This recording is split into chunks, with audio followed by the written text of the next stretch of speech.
Apa yang dimaksud disibukkan ya Rasulullah? Jawab Nabi, yuwafiquhu li'amalin salih qabla mautihi. Dia senantiasa selalu dalam circle, dalam lingkaran amal soleh sampai sang kematian datang menjemputnya. Maka pastikan dan mintakan kepada Allah Subhanahu wa taala, kalau nikmat yang masih Allah karuniakan kepada kita hingga saat ini, kita sampai akhir hayat nanti, sampai sang maut datang menjemput kita, pastikan kita bersama orang-orang soleh. Ini tentu sebuah berita gembira, satu kabar yang menyenangkan hati. Bukankah secara qat'i Allah telah menyebutkan di dalam surat 16 ayat yang ke-97. Tentu ayat ini sering kita baca, dan bahkan kita hafal semuanya. Saya yakin kita semua hafal ayat ini ya Pak ya. Hafal Pak ya? Atau sudah lupa? Atau kemarin belum hafal, saya ingin lagi ya. Bukankah Allah mengatakan, man amila salihan min dzakarin aw untha wa huwa mu'minun falanuhyiyannahu hayatan thayyibah wa lanajziyannahum ajrahum bi ahsani ma kanu ya'malun. Jelas sekali ayatnya. Telah memberikan satu bentuk asupan dan nutrisi bagi kita untuk senantiasa dan selalu mengisi waktu dan kesempatan ketika nikmat hidup ini masih membersamai kita dan kita masih hidup. Allah katakan, siapa saja yang beramal saleh, laki-laki ataupun perempuan, dan dia adalah seorang yang beriman, maka akan aku berikan kepadanya kehidupan yang baik, hayatun thayyibah. Nah, mudah-mudahan hayatun thayyibah itu ada pada antum semua. Ya. Apa tandanya hayatun thayyibah? Tandanya seperti antum pagi hari ini. Di antaranya makna hayatun thayyibah itu as-suhulah bi a'malis salihah. Ya. Antum enteng, ringan untuk melakukan amal soleh. Jadi hayatun thayyibah itu bukan hanya sekedar banyak duitnya, ya, tinggi pangkat dan kedudukannya, ya, strata akademiknya, bukan. Tetapi ketika kita diberikan kemudahan oleh Allah, enteng banget amal soleh. Ketika masjidmu tadi ngajak untuk apa? Rehab, enteng sekali. Rampung ya, nggak ada utang tuh, nggak ada kan? Nah, itu tanda jamaahnya muhtadin ini adalah orang-orang yang Allah anugerahkan apa? Hayatun thayyibah. Diajak untuk beramal soleh, yuk kita sareng-sareng gotong royong mengumpulkan dana untuk rehab apa kemarin, untuk cat masjid segala macam. Nggak ada utang kan Ustaz Sukron? Atau masih ada hutang? Enggak kan?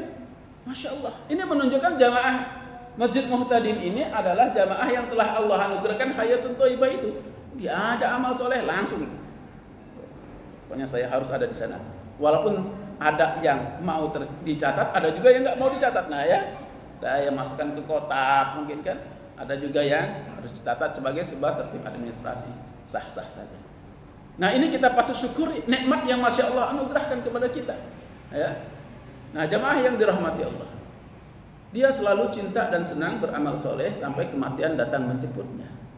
Karena sering kita mendengarkan kalau Ustaz Tahawin menyampaikan, man asya ala syai' famata alaihi. Dalam kajian tafsir beliau kan, beliau mengatakan, ada ulama mengatakan bahwa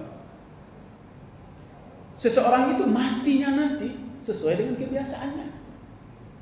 Lah antum yang senang duduknya di pojok sana, yang sergap ngaji, ya, yang sergap sholat jamaah, ya mudah-mudahan, ya, kita berharap kalau bisa dalam keadaan suci, dalam keadaan sujud, menghadap kiblat, istighfar, taubatun nasuha, ketika itu malaikat maut datang cabut kita. Wah itu paling indah kan ya. Duduk seperti ini di majelis ilmu seperti ini, kan majelis yang paling mulia, Pak. Ini mulia ini. Kita didoakan oleh malaikat saat ini. Cuma orang kerungu ketok, malah rasido ngaji. ya kan? Nah, kondisi yang sangat-sangat mulia.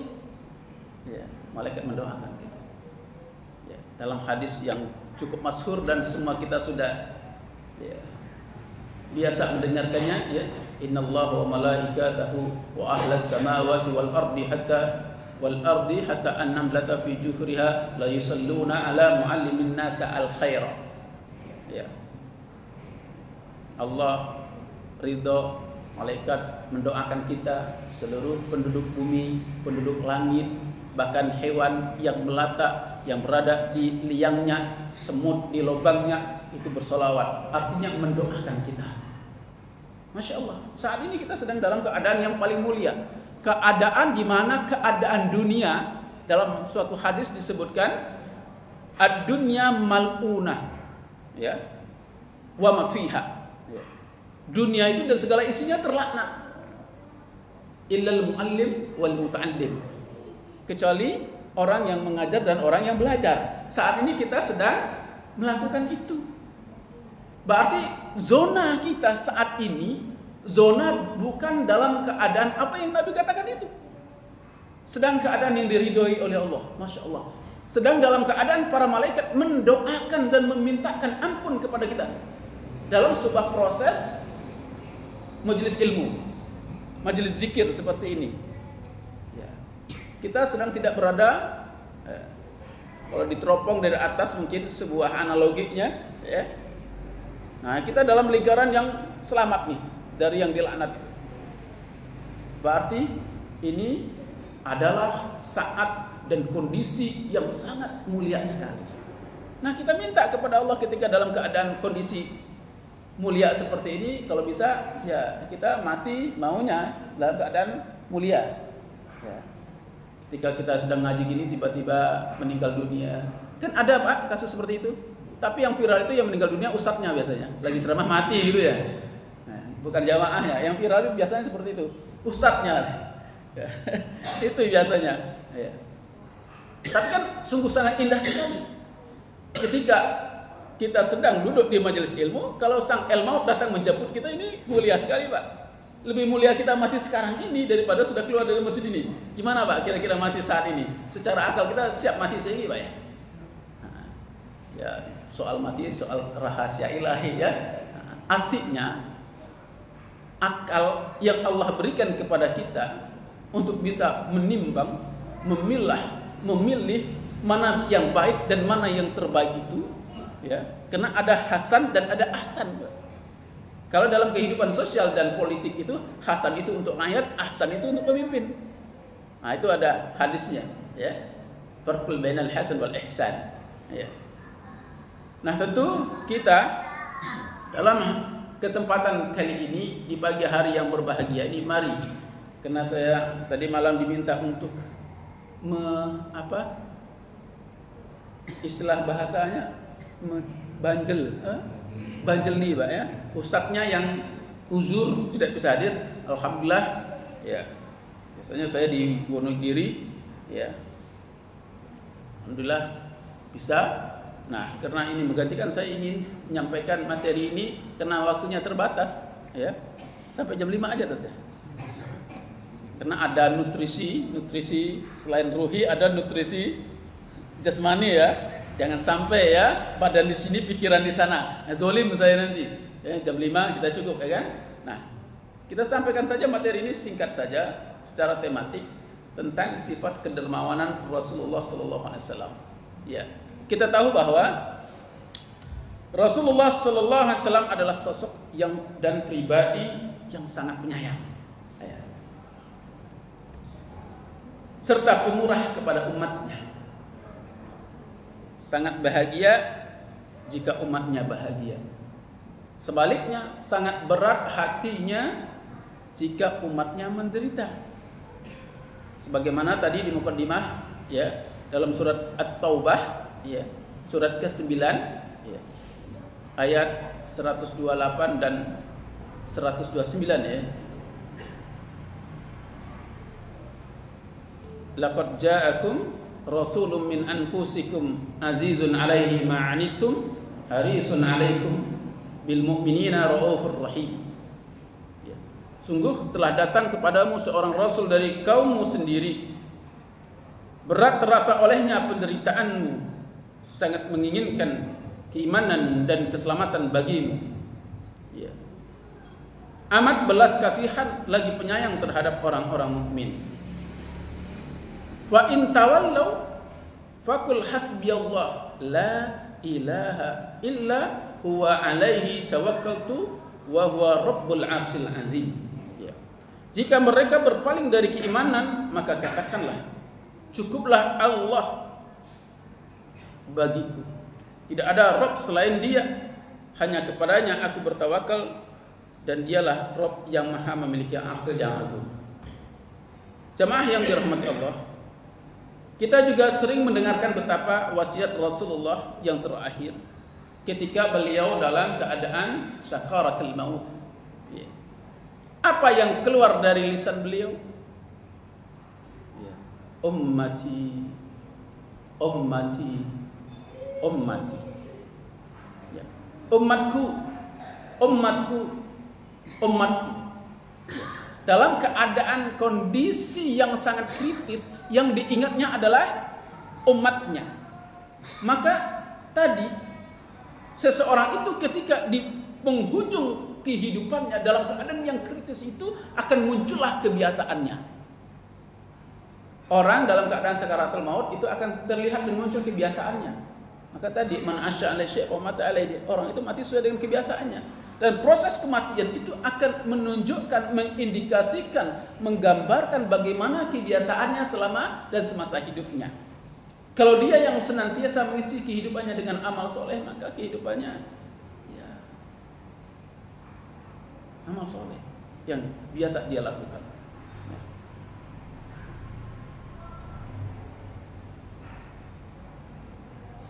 Sebagaimana kita ketahui bahwa ini menggambarkan betapa Rasulullah sangat mencintai dan memikirkan kondisi umatnya. Dan ini adalah sebuah gambaran menjelaskan kepada kita tentang kepribadian Rasulullah.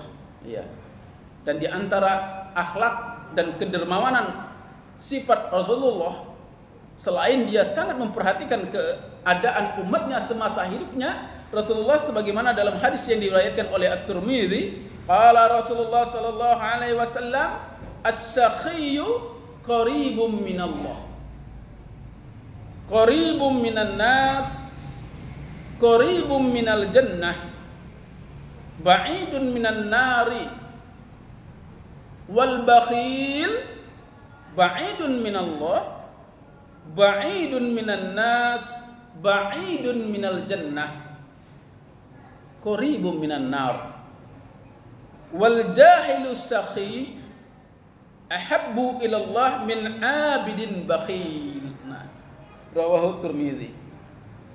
Jamaah yang dirahmati Allah, Rasulullah mengajarkan kepada kita, mewariskan kepada kita. Ini kan warisan Rasulullah. Ya, pagi hari ini ya kita mengambil warisan Nabi. Ya, yaitu mengambil apa yang datang dari Nabi. Berarti kita mengambil warisan Nabi. Biasanya orang kalau ngambil, ingin mendapatkan warisan, bagi-bagi warisan itu biasanya semangat atau lemas, Pak? Hah? Halo, Pak? Biasanya orang kalau akan ada acara bagi-bagi warisan, itu biasanya dia nunggu sambil ngantuk dan tidur atau semangat kira-kira. Itu kalau ingin terima warisan. Tapi kalau ketika ingin menerima dan sedang menerima warisan Nabi, bedanya di situ ya. Ilmu itu kan warisan Nabi, iya kan? Al ulama warasatul anbiya, kan begitu. Sementara Nabi tidak mewariskan dinar wala dirham, tetapi Nabi mewariskan ilmu. Barang siapa yang mengambilnya, sungguh dia mendapatkan keberuntungan yang besar, kata Nabi. Tapi kalau kita mengambil warisan Nabi, mengambil ilmu di majelis zikir, kita tidak semangat, ya. Itu bedanya, ya. Bedanya, ya. Ketika iman, ketika ya kesadaran yang tinggi, ya, itu ada pada seorang hamba. Kembali, Rasul mengatakan as-sakhiyyu orang yang dermawan itu, orang yang pemurah itu, ya kita baca hadis ini ingin kita cerminkan kepada diri kita. Kan kita belajar ini, baca ayat, baca hadis Nabi, gunanya menjadikan ayat dan hadis Nabi itu sebagai cerminan bagi kita di dalam menjalani kehidupan ini. Kan gitu. Fungsinya ayat yang kita baca, yang kita pelajari, kita jadikan cerminan bagi kita. Seperti kita tadi akan berangkat ke masjid ini, yang tadi bercermin, yang tadi cermin di depan kaca di rumah, kira-kira apa yang akan terjadi ketika antum semua sedang bercermin di rumah, ternyata yang muncul di cermin itu bukan wajah antum. Kira-kira apa yang terjadi? Teriak, wah, heboh, wah, munculnya wajah si fulan, kan repot. Ya. Nah, ayat Al-Quran ini dan hadis Nabi ini ingin mengedukasi kita. Adakah ketika apa yang Nabi kabarkan kepada kita ini itu yang muncul kita? Di antaranya adalah sifat kedermawanan Rasulullah SAW di masa hidupnya, ya, yaitu pemurah, as-sakhiyyu. Maka Nabi memberikan satu bentuk kabar gembira, as-sakhiyyu qaribun minallah. Orang yang pemurah, orang yang dermawan itu dekat dengan Allah. Qaribun minan nas, dan juga dekat kepada sesama manusia. Ya. Panjenengan kalau ada orang kok apik banget, ya, suka bantu, suka beri, suka tolong kita, kira-kira hati kita dekat nggak sama dia? Pasti kita senang, ya. Maka Nabi mengatakan as-sakhiyyu qaribun minallah, qaribun minan nas, qaribun minal jannah, dan dekat kepada surga. Wa ba'idun minan nar. Ya, as-sakhi itu jauh daripada neraka. Sebaliknya, al-bakhil kata Nabi, orang yang bakhil, ya qarib, ya ba'idun minallah, ba'idun minan nas, ba'idun minal jannah, wa qaribun minan nar. Ya. Nah, orang yang bakhil itu jauh dari Allah, jauh dari manusia, jauh dari surga, dekat ke neraka kata Nabi. Nah, kemudian kita jadikan apa yang Nabi kabarkan kepada kita ini, ya, sebagai sebuah cerminan bagi kita. Apakah kita ini orang yang syakhi atau kita ini orang yang bakhil? Bahkan Nabi, ya, menegaskan wal jahilu syakhi, orang bodoh, ya, tapi dermawan, ya, suka memberi, ahabbu ilallah, itu lebih Allah cintai, ya, daripada abid bakhil, ahli ibadah, ya, ketok yang ahli ibadah, ketok ya orang yang zu ilmin, ya, tapi bakhil, itu tidak lebih dicintai. Ya, Allah lebih mencintai orang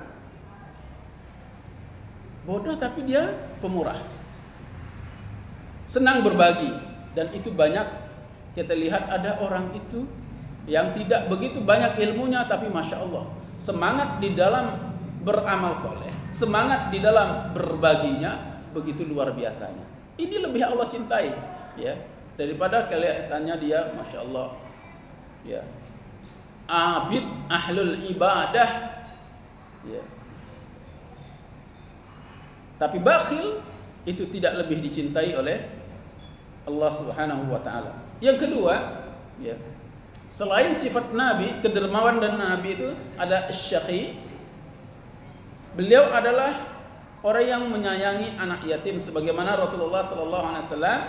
Qala Rasulullah sallallahu alaihi wasallam, "Atuhibbu ayyalina qalbuka wa tudrika hajataka irhamil yatim wamsah ra'sahu wa at'imhu min ta'amika, ya, yalin qalbuka wa tudrik hajataka."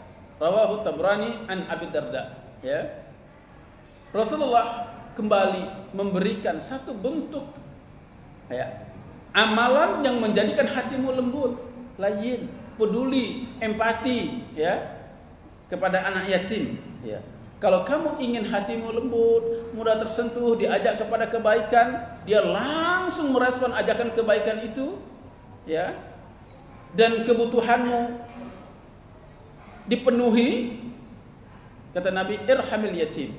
Ya. Wamsah ru'sahu wa adhimhu min ta'amika. Ya, kita pagi hari ini minimal secara letter like-nya, kalau ada anak yatim, usap aja dong kepalanya. Ya, usap kepalanya. Ya. Beri dia makan sebagaimana kamu makan. Ya.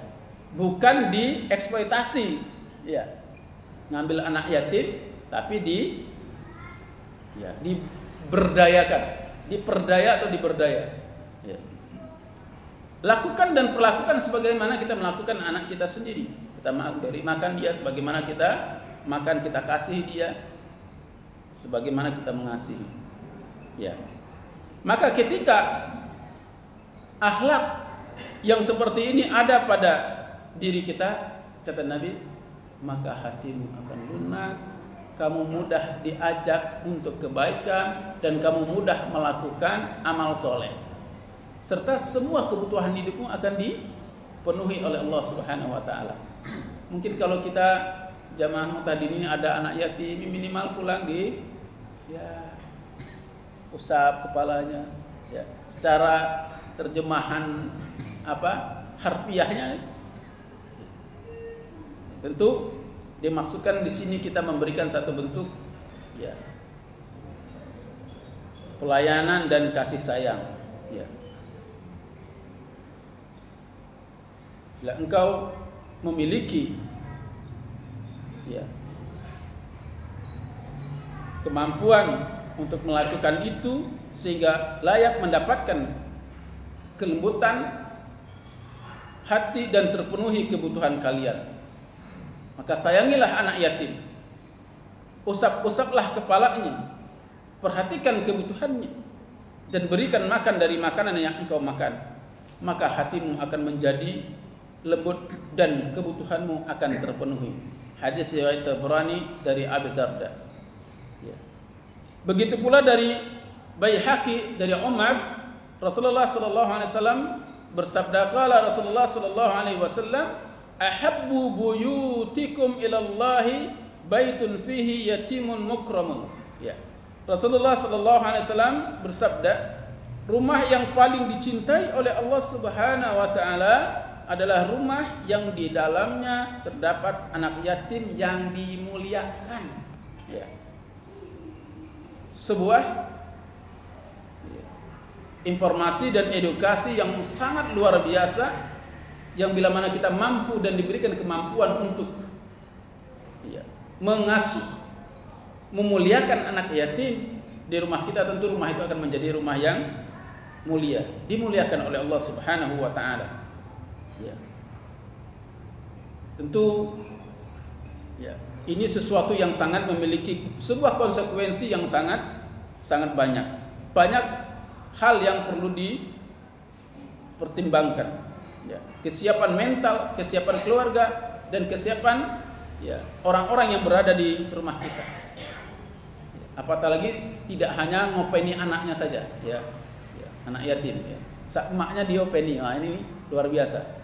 Mengopeni janda, kan tidak mesti menikahi. Nah, saya terinspirasi, hanya terinspirasi saja, belum bisa melakoni. Nah, mungkin antum semua kenal Abah Kasum, Abah Kasum itu cerita. Cerita kalau dia punya 10 orang istri gitu. Kaget. Ternyata 10 orang istri itu dia mengkafil 10 orang janda di Palestina. Luar biasa, janda-janda dari Palestina di bawah kafil beliau. Tidak mesti harus menikahinya. Urusannya dikafil oleh beliau. Itulah sebuah keberkahan ketika Allah memberikan kekayaan kepada seseorang dan dia menyadari serta memahami kekayaan dan kelebihan yang Allah anugerahkan kepadanya itu ada hak-hak orang lain. Maka kemuliaannya akan diraih baik hidup di dunia ini maupun di akhirat nanti. Kemudian sifat kedermawanan Rasulullah yang lain adalah membantu dan menolong orang-orang du'afa dan miskin, sebagaimana dalam hadis yang diriwayatkan oleh Bukhari an Mus'ab bin Sa'd qala ra'a Sa'dun radhiyallahu anhu anna lahu fadlan ala man dunah. Wa qala an-nabiy sallallahu alaihi wasallam hal tunsaru nama turzaqun hal tunsaru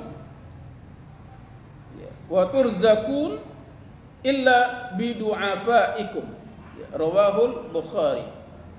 Dari Mus'ab bin Sa'ad, beliau berkata bahwa Sa'ad radhiyallahu anhu memandang dirinya memiliki keutamaan di atas yang lainnya dari para sahabat yang lain. Maka Nabi sallallahu alaihi wasallam bersabda, bukankah kalian ditolong, dimenangkan dan diberi rezeki melainkan dengan sebab orang-orang yang lemah di antara kalian. Rasulullah ingin mengajarkan kepada kita bahwasanya kalau Anda dikatakan orang mampu, kalau Anda dikatakan orang kaya, sungguh Anda bisa dikatakan orang mampu dan orang kaya, orang punya, orang lebih. Karena di situ ada orang yang miskin, orang yang lemah, ya, orang yang tidak mampu. Maka Anda disebut orang yang mampu. Ini memberikan pelajaran berharga kepada kita untuk tidak memiliki sifat kibria, sombong, ya. Sehingga ini akan menutup hati dan menolak kebenaran. Ini akan berbahaya sekali.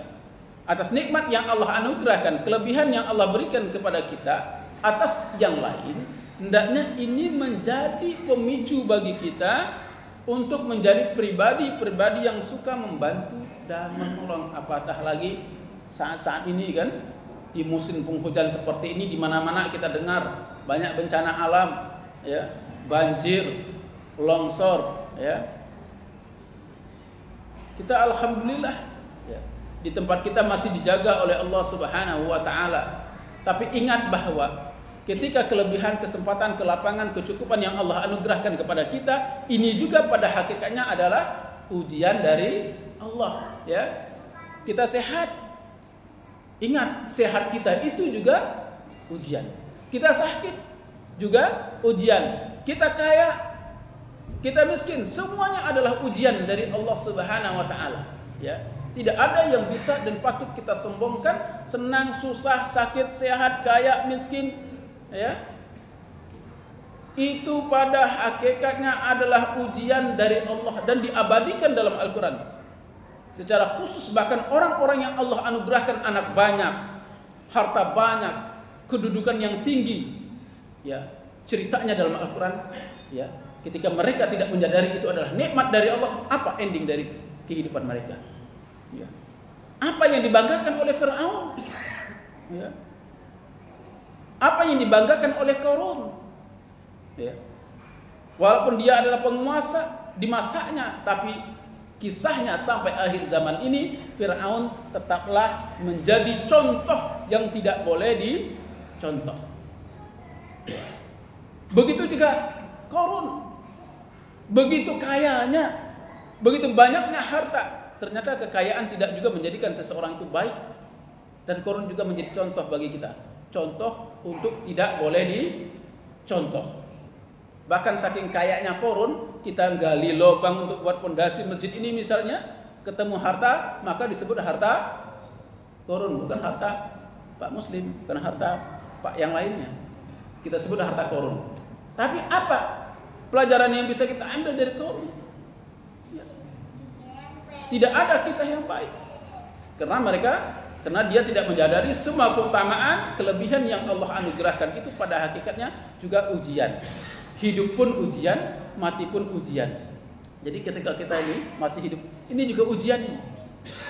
Kita nggak tahu ending kita, mati kita besok ini, apakah masih bisa dalam kondisi seperti ini dalam keadaan amal soleh, ya, hati yang bersih, pikiran yang jernih, berpikir untuk memberikan yang terbaik untuk umat dan untuk agama ini, atau kita dalam keadaan yang lain, ya, kita nggak tahu. Maka hidup ini, jamaah yang dirahmati Allah, hidup mati itu juga ujian, dan itu disebutkan oleh Allah Subhanahu wa taala, ayatnya semua kita hafal, ya kan?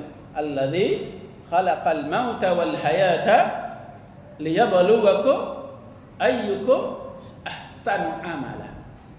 Hidup mati itu ibtila, ujian dari Allah Subhanahu wa taala. Bagaimana kita untuk bisa ya, menyikapi dengan amal yang lebih baik sehingga layak untuk mendapatkan pertolongan, kemenangan dari Allah Subhanahu wa taala. Karena janji kemenangan dan pertolongan Allah kepada orang beriman itu pasti.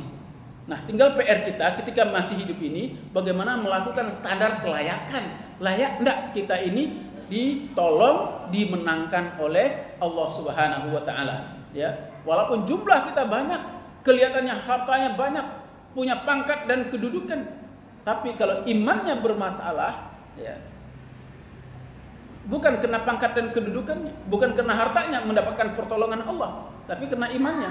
Wa'adallahu 'alal mu'minina haqq. Nasrullah 'alal mu'minina haqq.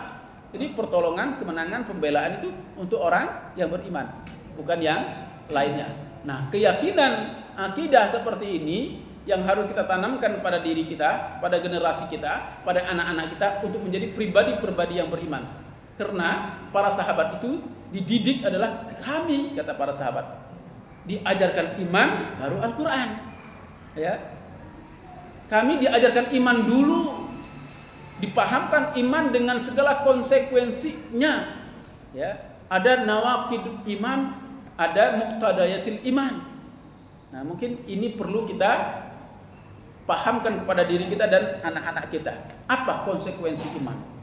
Apa yang bisa membatalkan iman? Ini perlu diajarkan, ya, sehingga kita tidak salah langkah di dalam menyikapi, merespon setiap dinamika kehidupan ini dengan berbagai macam aspek dan hal-hal yang bisa menjatuhkan kita kepada fitnatul dunia. Nah, jamaah yang dirahmati Allah, itu yang bisa kita sampaikan karena waktu sudah lebih dari jam 5. Semoga apa yang sedikit bisa kami sampaikan ini bisa memberikan motivasi, edukasi kepada diri kami dan jamaah sekalian. Mari kita senantiasa berusaha untuk tawasau bil haq, tawasau bis sabr, selalu menyampaikan al-haq dan sabar dalam menyampaikan al-haq ini, ya. Menyampaikan al-haq itu sabar, kata, ya. Sampaikan al-haq itu sampai selama hayat masih di kandung badan ini, ya. Kebatilan itu akan pergi kapan? Idza ja'al haq. Kalau kebenaran itu datang, baru batil itu pergi. Kalau kita tidak pernah melakukan, menegak, menyampaikan, mendakwakan al-haq, batil tidak akan pergi, ya.